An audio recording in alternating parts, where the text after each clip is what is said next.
making disciples, transforming lives. Menang atas godaan atau dorongan-dorongan yang salah. Pernahkah Anda ada dalam sebuah tempat atau menginginkan sesuatu, punya dorongan ketika ada di sebuah tempat, Anda itu kepingin sesuatu, entah itu sesuatu barang, memiliki atau melakukan sesuatu yang Anda itu nggak bisa kendalikan.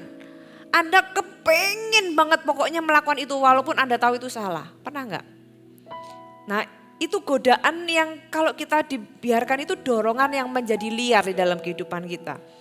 Kita harus tahu bagaimana mengatasi godaan karena sepanjang kita hidup kita akan terus digoda. Nah kalau kita nggak tahu bagaimana kita menang ya kita akan selalu kalah. Pilihannya cuma dua kok di hidup ini, menang atau kalah. Anda mau yang mana? Kalau Anda nggak mau kalah dan Anda harus tahu bagaimana kita bisa menang. Kita mau belajar bagaimana kita bisa menang terhadap godaan yang satu ini. Ya, jika saudara ingin meraih kemenangan atas area-area hidup Anda yang Anda terus selalu jatuh, coba lagi selalu jatuh, selalu tergelincir, kebiasaan-kebiasaan yang membuat Anda berkata, aku tuh nggak suka hal ini tentang diri saya, gitu ya. Tapi saya ini kok mendapati terus melakukannya berulang-ulang. Aku nggak suka, tapi kok aku melakukannya. Nah, bagaimana kita memutuskan siklus itu di dalam kehidupan kita? Ya, ada 8 hal kita bahas satu-satu. Yang pertama, kita perlu pahami bagaimana godaan itu bekerja. Anda tidak bisa menang terhadap godaan kalau Anda tidak tahu godaan itu cara kerjanya kayak apa sih? Godaan itu pertama-tama lahir dari keinginan di dalam hati. Ya, keinginan itu bisa keinginan yang salah, bisa keinginan yang benar. Maksudnya gimana?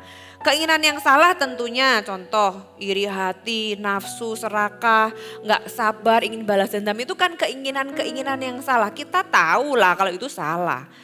Tapi bagaimana mungkin godaan dari keinginan yang benar? Keinginan yang benar seperti ya ada, kita semua punya keinginan yang alami. Keinginan-keinginan seperti makanan, ya kita mau dicintai, ada kebutuhan seksual dan sebagainya. Itu keinginan-keinginan atau sesuatu yang memang wajar semua orang miliki. Tapi itu akan menjadi salah, akan menjadi liar kalau kita itu mencoba memenuhi keinginan-keinginan yang benar tadi di tempat yang salah dan di waktu yang salah. Anda paham ya? Jadi kita pahami dulu, godaan kita tuh dimulai dari mana? Dari keinginan. Baik dari keinginan yang salah, yang kita tahu itu salah maupun yang benar. Tapi yang benar cara memenuhi dicari di tempat dan waktu yang salah. By the way, iblis itu adalah, iblis itu tidak punya strategi yang baru. Saudara harus tahu dari zaman ke zaman, dari Adam dan Hawa sampai hari ini ya itu lagi. Harusnya kalau kita sudah tahu, ya kita akan dengan gampang mengalahkannya. Karena iblis nggak punya strategi yang baru. Dan mulainya dengan ada cara-cara ini, pahami bagaimana godaan bekerja. Yang pertama lewat keinginan. Ya, godaan itu bisa keinginan yang salah, bisa keinginan yang benar dengan cara memenuhi dengan cara di tempat yang salah dan itu bisa menjadi berkembang dengan liar. Setiap keinginan yang baik maupun yang buruk kalau itu dibiarkan di luar kendali itu pasti akan merusak kita. Jadi segala sesuatu dimulai dengan keinginan. Yang kedua, ketika kita ingin ya, ketika sudah muncul keinginan nih, apa yang iblis lakukan biasanya adalah membuat kita meragukan firman Tuhan. Ah masa sih nggak boleh, ya kan? Iblis kan ngomong gitu kan sama Hawa, masa Tuhan bilang jangan ya nggak boleh makan buah pengetahuan yang baik dan yang jahat. Membuat kita meragukan firman Tuhan, masa sih Tuhan itu benar-benar bilang nggak boleh mencuri, nggak boleh berbohong, tapi kan ini bohong putih. Masa sih kalau misalnya melakukan seks di luar nikah itu bakalan hancur hidupnya, buktinya temanku baik-baik aja. Masa sih kita mulai meragukan firman Tuhan. Yaitu godaan itu membuat kita merasionalisasi. Kayaknya nggak apa-apa semua orang melakukannya dan baik-baik aja. Masa sih nggak boleh nipu? Yang penting kan yang nipu juga mau ditipu gitu kan. Saudara, godaan kita itu membuat kita akhirnya meragukan apa kata firman Tuhan, merasionalisasi. Dan setelah itu kalau kita percaya rasionalisasi kita terjebak dengan yang namanya kebohongan. Kita mempercayai bahwa oh ya nggak apa-apa kok rasanya ya. Kita percaya sama kebohongan iblis. Iblis kan bilang, enggak lah kamu nggak akan mati. Kan firman Tuhan, kalau kamu makan ini kamu akan mati. Iblis bilang, enggak, kamu tuh nggak akan mati. Kamu tuh akan baik-baik saja. Ya, kita juga bisa ketika kita tergoda, makan, gak apa-apa lah ya, makan aja gitu ya. Gak apa-apa lah ya, sedikit-sedikit, yang penting kan ya gak ada lah yang dirugikan. Saudara, ketika kita melakukannya, kita sudah terjebak dengan kebohongan. Dan setiap dosa itu selalu dimulai ketika orang itu percaya sebuah kebohongan. Sebut aja semua dosa. Semua dosa yang dilakukan sama orang, itu adalah ketika orang itu percaya dengan kebohongan. Setelah dia percaya sama kebohongan, berikutnya adalah ketidaktaatan. Udah, pokoknya 4 itu aja langkahnya. Yang pertama keinginan, yang kedua meragukan firman Tuhan, yang ketiga mempercayai kebohongan karena dia merasionalisasi tadi, dan yang keempat baru action. Jadi action itu gak mungkin tiba-tiba orang berbuat dosa. Orang itu gak mungkin tiba-tiba berzinah. Itu pertama munculnya dari godaan, dari keinginan tadi. Nah kalau Anda gak mau sampai sana, ya dari yang pertama ini kita harus habisi, kita harus menang atas godaan tersebut. Ya, yang pertama tadi kita belajar bagaimana kita itu tahu godaan itu cara kerjanya bagaimana. Yang kedua adalah kita perlu tahu apa yang membuat kita itu rentan atau lemah gitu ya. Ketika kita itu punya dalam kondisi yang negatif, ya Anda akan mudah terhadap godaan kalau kondisi Anda itu dalam kondisi yang kurang baik, tanda kutip. Punya emosi yang negatif, kondisi Anda dalam kondisi yang kurang sehat, baik secara mental bahkan juga bisa secara jasmani. Ya saudara, saya kasih 10 pertanyaan, coba kita assess diri sendiri ya, Anda yang jawab. 10 pertanyaan ini Anda jawab nilainya 0 sampai 4. Kalau 0 itu ketika jawabannya itu paling negatif, kalau 4 itu yang jawabannya paling positif. Oke, yang pertama, apakah Anda secara fisik itu lelah atau sedang berenergi? Sedang berenergi, sedang sehat, sedang kuat, sedang fit, atau Anda capek, sakit, gak enak badan? Yang kedua, apakah Anda merasa pesimis, sedang merasa pesimis tentang hidup ini, tentang segala sesuatu, atau Anda sedang optimis? Anda meragukan segala sesuatu atau Anda yakin bahwa aku pasti bisa? Yang manakah Anda? Sekali lagi kalau negatif itu bisa 0, 1, 2, bisa semakin 4 semakin positif ya. Apakah saya lagi merasa bosan atau merasa puas? Bosan, gak puas dengan hidup ini, kok hidup ini gini sih? Bosan aku gitu ya. Atau ya aku merasa hidupku sedang baik. Walaupun mungkin tidak semuanya ideal. Tapi Anda bisa bersyukur, Anda bisa mensyukuri, Anda bisa cukup puas. Yang manakah Anda? Yang keempat, apakah saya merasa kering, hampa secara spiritual, atau saya ini sedang merasa bertumbuh secara spiritual? Anda merasa jauh dari Tuhan atau Anda merasa aku lagi deket-deketnya nih sama Tuhan. Aku mau bertumbuh di CG, aku mau ikut ke gereja. Atau Anda merasa kering, Anda merasa hampa, kosong. Yang berikutnya, apakah Anda merasa kesepian, merasa sendiri, lonely, alone, atau Anda merasa Anda ada di dalam lingkungan yang dicintai, mencintai Anda, menerima Anda? Yang manakah Anda? Saudara, karena faktanya jika kita ini berpergian, sering berpergian, godaan itu semakin besar. Ketika kita lonely, ketika kita ini sendiri, godaan itu semakin membuat kita, itu adalah kondisi di mana kita rentan dan kita mudah tergoda. Yang keenam, apakah saya merasa tidak aman, ragu tentang masa depan saya, atau saya itu confident? Kita itu merasa kayaknya nggak jelas deh segala sesuatu. Atau Anda merasa ya memang nggak jelas, tapi aku yakin di dalam Tuhan semuanya pasti bisa dilalui.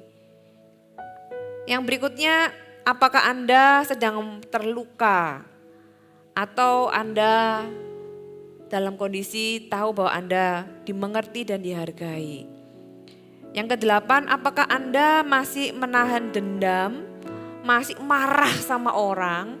Atau Anda sudah jadi orang yang kalau bahasa Jawa tuh legowo, ya udah ya kita maafin aja. Bukan berarti nggak ada yang salah, tapi aku sudah bisa maafkan. Yang kesembilan, apakah saya sedang merasa sedih atau berduka atau karena kehilangan atau saya sedang merasa bahagia? Sekali lagi kalau negatif 0, 1, 2 gitu ya. Semakin positif 3, 4. Yang terakhir, apakah Anda merasa frustasi tentang hidup ini atau Anda merasa produktif kehidupan Anda? Nah, dari 10 pertanyaan ini, kalau Anda nilai, kira-kira Anda lebih ke angka yang mana nih? Kalau di jumlah ya, ini bisa membuat kita tuh tahu kita itu seberapa rentan, seberapa mudah kita itu tergoda. Kalau Anda dalam kondisi, kalau di jumlah kira-kira angkanya 35 sampai 40, berarti Anda dalam kondisi baik. Bukan berarti nggak ada godaan, tapi Anda cukup kuat untuk melawan godaan. Anda dalam kondisi, lah aku nggak merasa butuh sesuatu untuk melakukan sesuatu yang salah. Anda merasa baik, Anda merasa aman, Anda merasa bahagia, Anda berkembang, Anda bertumbuh di dalam kerohanian, Anda dekat dengan Tuhan. Itu adalah area di mana Anda bisa dalam kondisi tidak mudah tergoda. Kalau nilainya 25 sampai 35, hati-hati, Anda sudah dalam kondisi istilahnya kuning gitu ya. Sudah mengarah ke kuning, sudah perlu hati-hati. Kalau Anda nilainya 15 sampai 25, Anda dalam bahaya. Orang itu lebih gampang tergoda kalau dia itu lagi sedih, lagi marah, lagi merasa jauh dari Tuhan, lagi hal-hal yang negatif. Kalau hidup Anda dalam posisi yang negatif, Anda gampang sekali tergoda. Itu berarti Anda dalam posisi yang lemah. Anda perlu membangun ke arah yang positif, yang lebih sehat. Kalau nilainya di bawah 15, Anda butuh pertolongan. Anda harus datang ke pemimpin rohani Anda, minta didoakan. Kalau perlu konseling. Karena apa? Karena Anda dalam bahaya ekstrim. Saudara, kita perlu assess diri kita sendiri. Kenapa? Karena kalau enggak, kita ini enggak sadar bahwa kita ini gampang sekali ternyata sudah di ujung jurang gitu loh. Ternyata sudah dalam kondisi sudah mau KO karena diserang sana sini. Saudara, kita perlu assess kita itu rentan di area apa gitu ya. Apa yang membuat saya itu rentan, kondisi saya itu bagaimana gitu. Jadi yang pertama kita harus tahu bagaimana godaan bekerja. Lewat apa? Keinginan yang ada dalam hati. Yakobus juga berkata ini, keinginan yang salah itu loh, itu bisa membuat kita jatuh ke dalam dosa. Yang kedua, kita harus tahu apa yang membuat kita rentan. Apa yang membuat kita tuh mudah tergoda. Dari assessment yang tadi, dari angka-angka yang tadi, oh ternyata aku ini kondisinya lemah. Aku harus memperbaiki di area ini dan di area itu. Dan yang ketiga, Anda harus tahu pola godaan. Kenapa? Setiap orang itu godaannya beda-beda. Ada hal yang menggoda Anda, tapi nggak menggoda orang lain. Kalau ini sih saya nggak tergoda, tapi orang lain, wah kepengen gitu kan. Ada orang yang, ada godaan yang menggoda Anda tapi tidak menggoda orang lain. Contohnya kalau orang-orang yang merokok gitu ya, yang pernah merokok, sudah berhenti sih dari rokok, kemudian masuk ke dalam sebuah ruangan yang ada asap rokok. Nah, orang yang pernah merokok itu akan lebih tergoda daripada orang yang sama sekali tidak pernah merokok. Dia malah bukannya tergoda, dia malah marah mungkin ya. Aduh asapnya gitu ya, malah terganggu. Tapi kalau yang merokok akan lebih tergoda. Jadi godaan setiap orang itu beda-beda. Apa yang menggoda Anda belum tentu menggoda saya. Apa yang menggoda saya belum tentu menggoda Anda. Jadi Anda lemahnya di mana? Kita harus tahu, Anda harus tahu apa yang seringkali menggoda saudara. Amsal 14 ayat yang ke-8 kita baca. Amsal 14.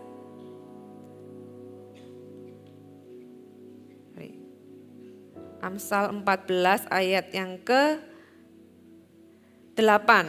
Mengerti jalannya sendiri adalah hikmat orang cerdik. Tetapi orang bebal ditipu oleh kebodohannya. Jadi kita dikatakan orang cerdik, kita dikatakan berhikmat ketika kita itu tahu jalan kita sendiri. Kita itu tahu lemahnya kita di mana. Godaan yang seringkali membuat aku itu tergoda dan bisa membuat aku jatuh itu apa gitu ya.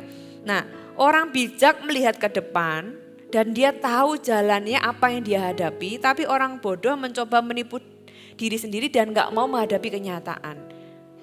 Ya ada orang-orang yang denial, enggak lah aku gak kayak gitu.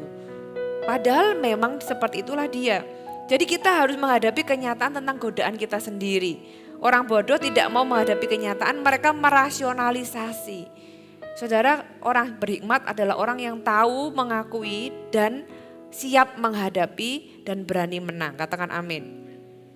Nah, untuk memahami pola godaan kita, beberapa hal yang Anda perlu tanyakan ke dalam diri Anda. Karena setiap orang jawabannya beda-beda ya. Yang pertama, kapan saya paling tergoda? Entah itu jatuh ke pornografi, entah itu makan terus gitu ya. Atau apa nih? Marah, balas dendam, tidak terima, dan segala macam iri hati, pesta pora, dan lain-lainnya. Kira-kira kapan saya paling tergoda? Hari apa itu? Pukul berapa? Apakah pagi, siang, atau malam? Ketika semua orang sudah pergi tidur, saya tinggal sendiri. Kira-kira kapan Anda paling tergoda? Saya mengajarkan ini juga kepada anak-anak muda. Karena anak muda jatuh lagi. Kamu harus tahu kapan kamu itu jatuh, kapan kamu tuh mudah tergoda. Waktu kamu pagi kah bangun tidur atau waktu malam kah sebelum tidur. Terus yang kedua, di mana Anda tergoda? Apakah itu di tempat kerja? Ya, ketika tempat kerjanya itu tertutup, laptop gak ada yang lihat. Atau di dapur, wah banyak makanan, jadi gimana mengatasi godaan gitu kan. Di dapur atau di rumah tetangga suka gosip, wah kalau ke rumah tetangga gak bisa nih tutup mulut gitu ya. Atau di gym, di kamar mandi, di depan komputer Anda, di pantai, di mana setiap orang beda-beda. Setiap orang beda-beda, di mana Anda mudah tergoda, Anda harus tahu. Kemudian dengan siapa Anda paling tergoda? Apakah ketika Anda sendirian atau bisa jadi dengan orang lain yang memang menyeret Anda ke dalam godaan.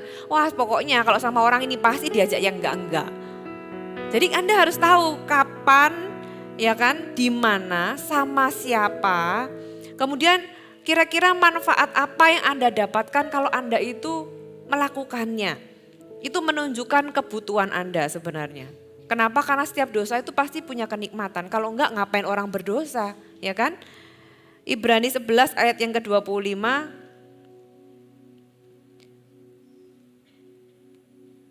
Karena ia lebih suka menderita sengsara, ini Musa ya, dengan umat Allah daripada untuk sementara menikmati kesenangan dari dosa.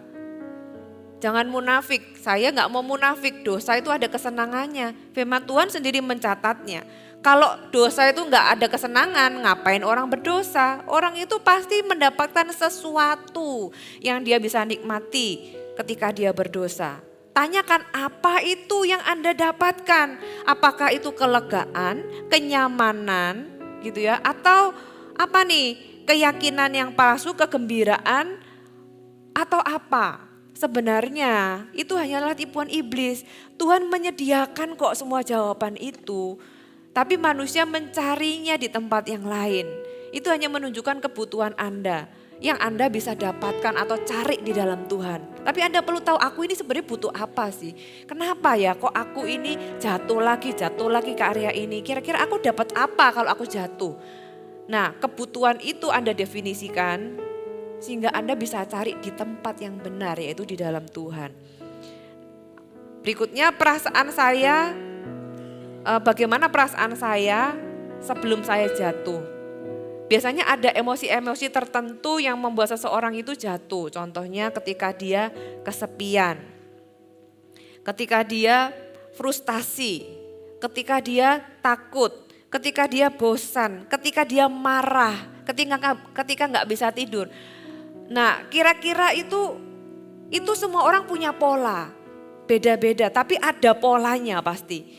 Entah di mana, kemudian kapan, sama siapa, dapat apa gitu ya. Dan yang terakhir, perasaan sebelum Anda memutuskan untuk jatuh. Biasanya ketika capek, frustasi dari kantor misalnya, pulang ke rumah, akhirnya cara untuk mengatasinya malah jatuh ke dalam dosa. Saudara, kalau kita itu tahu pola yang menggoda kita, pola godaan kita tahu apa yang kita hadapi. Karena apa? Karena yang keempat, kita harus masuk ke dalam merencanakan untuk menghindari situasi-situasi tersebut. Nah, kalau kita nggak tahu apa yang kita harus hindari. Kita harus tahu supaya kita bisa menghindari. Saudara, kalau saudara tahu saudara itu sukanya jatuh. Kalau lihat channel tertentu, ya channelnya diputus. Alias menghindari. Bukan lagi nonton yang nggak bener, nggak mau ya, tapi ditonton terus. Yaitu menipu diri sendiri namanya. Saudara, kita harus menghindari situasi-situasi yang memang membuat kita jatuh.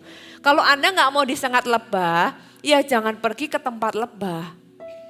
Ya kan? Kalau Anda nggak mau dimakan, diterkam sama harimau, ya jangan keluar pintu atau keluar mobil di taman safari. Saudara, kita harus tahu bagaimana menjaga diri kita karena godaan itu bahaya, godaan itu sesuatu yang di dalam yang kalau kita nggak bisa kendalikan, nggak bisa menang, nggak bisa menghindar, saudara, itulah yang membuat kita gampang jatuh. Dan berapa banyak orang itu yang meniti karir setinggi-tingginya hanya karena satu godaan yang dia nggak bisa kendalikan, dia terjun bebas karena 1-2 skandal. Gak usah 2 lah, 1 aja sudah bikin orang terjun bebas kok. Makanya penting untuk Anda tahu bagaimana menang, karena itu menjaga diri Anda dan menjaga masa depan Anda. Anda perlu tahu bagaimana mengelola atau tahu pola, bukan mengelola, tahu pola godaan Anda sehingga tahu cara menghindarinya. Ya, hindari. Kalau Anda berjuang terhadap pornografi, ya jangan lihat majalah-majalah yang mengarah ke sana contohnya. Atau Anda perlu memblokir channel TV tertentu dan sebagainya. Kalau Anda gampang marah, cari tahu tempat di mana sama siapa. Anda perlu hindari waktunya, mungkin tempatnya, orangnya. Anda cari jalan keluar untuk menghindarinya. Ya, buat rencana terbaik. Punya battle plan, kalau saya biasanya ngajak anak-anak youth itu punya battle plan karena life is a battle. Dan salah satu battle kita adalah terhadap godaan. Kita harus punya battle plan, kalau kita nggak punya battle plan begitu bertemu gitu ya, begitu ketemu sama godaan kita sudah kikuk duluan, nggak tahu. Sudah pernah main tembak-tembakan? Nah, kita kan harus lebih siap daripada yang nembak. Kita harus sudah punya rencana. Kalau kita nggak punya rencana, ya di depan musuh, langsung ditembak dor gitu kan. Saudara, kita punya battle plan gimana cara kita menghindar dari semua itu. Tapi kalau kita ini sudah menghindar, kita ini sudah memutus jalan ke arah sana. Tapi tiba-tiba saudara ya memang ya, tiba-tiba muncul gitu kan. Mungkin Anda punya masalah dengan kemarahan. Terus tiba-tiba Anda itu sudah jaga hati, Anda sudah menghindar dari situasi yang memicu kemarahan Anda. Tiba-tiba terpicu dan adrenalin Anda sudah naik sampai ke ubun-ubun gitu ya. Sudah mau keluar asap nih. Saudara, apa yang perlu kita lakukan? Saudara, gampang, berteriaklah sama Tuhan. Tuhan tolong, anggaplah itu sebagai emergency case buat diri Anda. Tuhan tolong, berteriaklah kepada Tuhan. Kalau Anda menghadapi kondisi darurat, di mana Anda itu sudah menjaga diri, sudah menghindar, sudah memutuskan hal-hal yang membuat Anda jatuh, tapi tetap aja kan di dalam kehidupan ini ada hal-hal yang tidak terduga, ada hal-hal yang kita tidak inginkan. Kalau demikian, teriak sama Tuhan, Tuhan tolong gitu ya, Tuhan tolong. Kata tolong itu adalah kata yang ajaib. Kata yang membuat kita terhubung langsung 911 sama Tuhan. Ibrani 4 ayat 15, kita buka sama-sama Ibrani pasal yang keempat. Ayat yang ke-15 dan 16. Sebab imam besar yang kita punya bukanlah imam besar yang tidak dapat turut merasakan kelemahan-kelemahan kita. Sebaliknya sama dengan kita, katakan sama dengan kita. Ya, sama dengan kita. Ia telah dicobai, ia sudah menghadapi godaan-godaan dalam hidupnya, hanya tidak berbuat dosa. Sebab itu marilah kita dengan penuh keberanian menghampiri tahta kasih karunia supaya kita menerima rahmat dan menemukan kasih karunia untuk mendapatkan pertolongan kita pada waktunya. Saudara, imam besar kita yaitu Tuhan bukanlah imam besar yang jauh, yang tidak mengerti apa yang kita alami, tapi dia dapat turut merasakan kelemahan-kelemahan kita. Dan sama dengan kita, di mana Anda dicobai, di mana Anda digoda. Saudara, Tuhan itu juga digoda di area yang sama. Apakah Tuhan pernah digoda di area kemarahan? Yes. Apakah Tuhan pernah digoda di area yang lain? Semua, mention it, sebutkan. Balas dendam dan sebagainya. Apakah Tuhan pernah digoda atau apakah Yesus pernah berjuang dengan hasrat dan seksualitas? Iya, dia manusia biasa. Dia Tuhan yang lahir sebagai manusia. Sama dengan kita, makanya kata yang very strong di sini adalah sama dengan kita. Dia itu menghadapi apa yang kita hadapi, makanya Tuhan itu bisa tahu, bisa merasakan, bisa mengerti. Dan kita bisa datang apa adanya sama Tuhan. Dia selalu bisa relate dengan kita di dalam semua godaan yang kita alami di sepanjang kehidupan kita. Dia tahu, he knows, he understand, dia mengerti. Dan karena itulah kita bisa dengan apa adanya, dengan jujur kita bisa teriak sama Tuhan, Tuhan tolong, dan Tuhan pasti mengerti. Tuhan akan angkat kita, katakan amin. Yesus tahu artinya godaan tidak sabar, Yesus tahu artinya godaan ketakutan, Yesus tahu godaan untuk melakukan hal-hal yang tidak benar. Tapi dikatakan dia tidak berbuat dosa. Yesus tahu apa itu artinya godaan nafsu, Yesus tahu. Tapi dia sudah diuji, dia sudah dicobai, tapi dia tidak pernah berbuat dosa. Saudara, kalau Anda jadi orang Kristen selama sekian tahun dan merasa kok masih tergoda ya, kok masih diuji ya. Saudara, itu tidak membuat Anda menjadi seorang Kristen yang buruk ya. Anda tidak mau jadi orang Kristen yang buruk karena masih ada godaan. Selama kita hidup di dalam daging yang punya sifat lama dan kita ini manusia yang sudah jatuh dalam dosa, kita pasti ada godaan, saudara.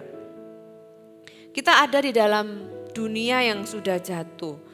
Ya, saudara perlu mengenali diri Anda sendiri. Setan mungkin merendahkan Anda, kamu ini orang Kristen ya, kok kayak gitu. Saudara gak perlu terintimidasi, kenapa? Apa yang iblis berikan ke dalam pikiran kita, itu bukan tanggung jawab kita. Tanggung jawab kita adalah meresponi apa yang buruk. Jadi, kok aku punya pikiran yang buruk ya, berarti aku ini orang yang buruk. Enggak. Anda orang yang buruk atau Anda melakukan hal yang buruk ketika Anda meresponnya dengan cara yang salah. Tapi pikiran itu, godaan itu adalah sesuatu yang memang ada di dalam diri kita. Dan memang itu akan terus ada. Makanya bukan godaan yang kita hilangkan, tapi karena itu gak bisa hilang. Tapi kita tahu bagaimana menang terhadap godaan itu yang penting. Ya, Martin Luther pernah berkata, Anda tidak dapat mencegah burung terbang, yaitu pikiran yang kotor, pikiran yang jahat, pikiran yang salah gitu ya. Tapi Anda dapat mencegah mereka membuat sarang di rambut Anda. Ada pikiran yang salah dan sebagainya. Anda nggak bertanggung jawab atas setiap pikiran tersebut, tapi Anda bertanggung jawab atas respon Anda terhadap pikiran tersebut. Jadi Anda bisa menawannya, Anda bisa memenangkan godaan tersebut. Katakan amin. Selain minta tolong apalagi? Selain minta tolong Anda bisa mengingat firman Tuhan. Ingat firman Tuhan ketika Yesus dicobai, Yesus balas dengan firman Tuhan. Yesus jawab dengan firman Tuhan. Ya, Yesus walaupun iblis kasih firman, dia kasih firman yang benar. Makanya kita perlu hidup di dalam firman. Ibadah sebelumnya saya bicara tentang betapa pentingnya kita itu hidup di dalam firman. Karena firman itulah yang memberikan kita amunisi. Kalau kita berantem, kalau kita nggak punya amunisi, nah kita pasti kalah.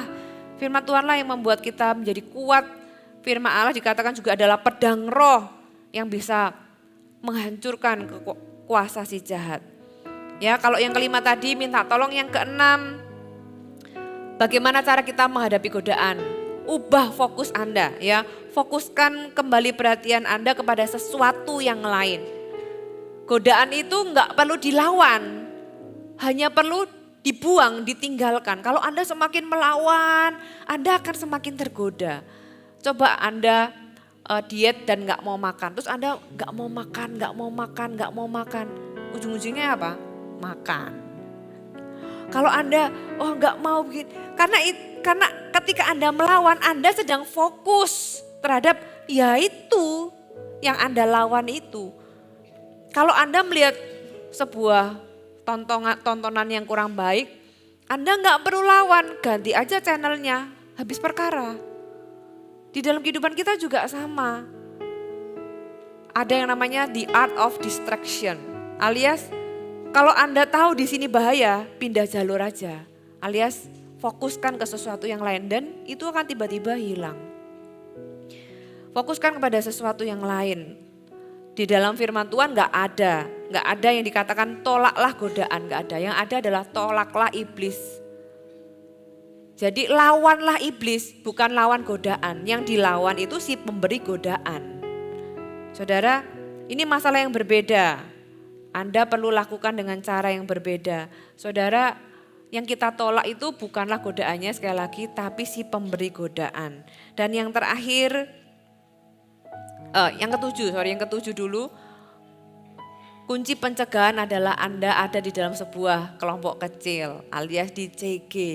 Jangan sendirian di hidup ini. Sendirian itu adalah selalu menjadi tempat yang rentan untuk Anda jatuh, untuk Anda dimangsa.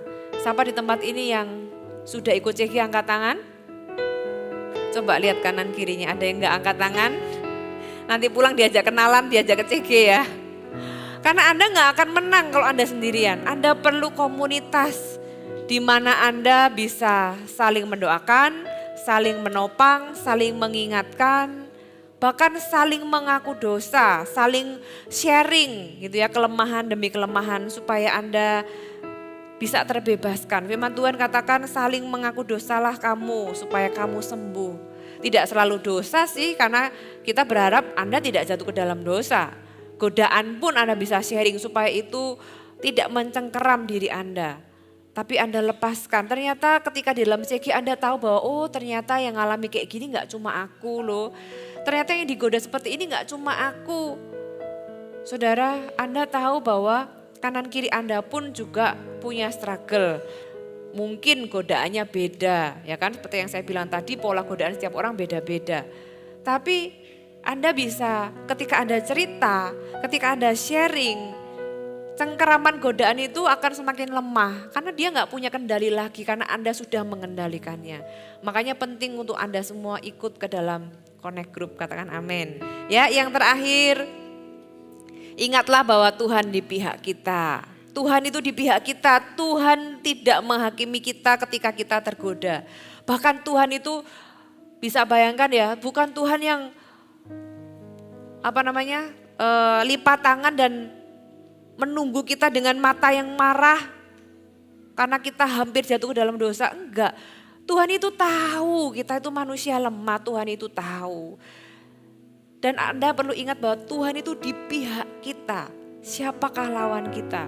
Itulah yang menjadi kekuatan buat kita berani mengalahkan musuh. 1 Korintus 15 ayat yang ke-57, ayat yang terakhir 1 Korintus 15. Tetapi syukur kepada Allah yang telah memberikan kepada kita kemenangan oleh Yesus Kristus Tuhan kita.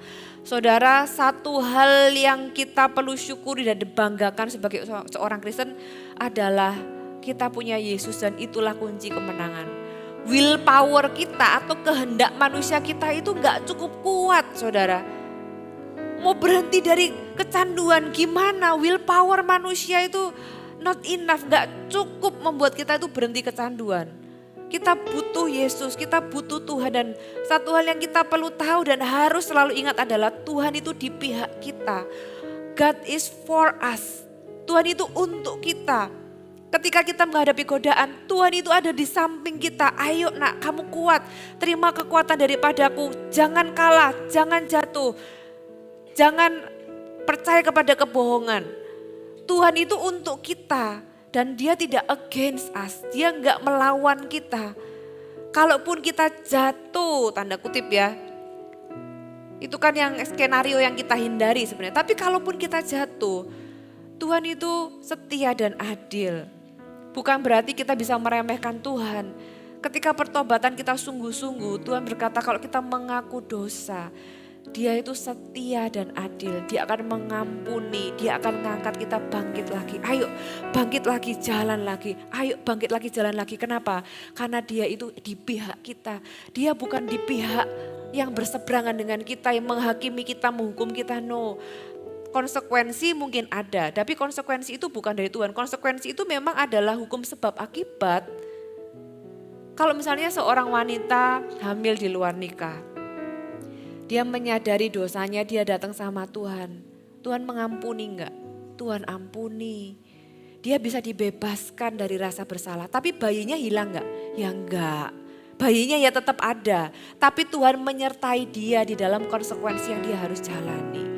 Dan itulah Tuhan kita yang begitu mengasihi kita. Dia ada di pihak kita. Kalau ada orang-orang di tempat ini yang Anda berpikir bahwa God is against you atau melawan Anda salah.